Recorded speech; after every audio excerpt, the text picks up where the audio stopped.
বেকরিচর সরকারি প্রাথমিক বিদ্যালয়ে আমার বাচ্চা ভর্তি করছি, আমি ক্লাস 1-এ পড়ে। আমি গতকাল বাচ্চা স্কুলে দিবার এসে দেখি যে স্কুলের যে সিঁড়ি বয়া ওঠা লাগে সেই সিঁড়ি প্রতিটা 2 সাইড ফাটা, এমন ফাটন সে উপরে যায় দেখি যে কেসি গেট তালা দিয়ে রাখছে মাস্টারেরা।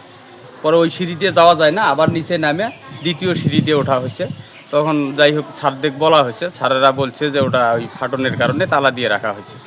বিল্ডিংটা মনে করো এখনও মনে করো 3 মাস হয় নাই, তারই মধ্যে থেকে বিল্ডিংটা এখন ফাটলের ভাব হয়ে গেছে, মানে ফাটল ধরছে।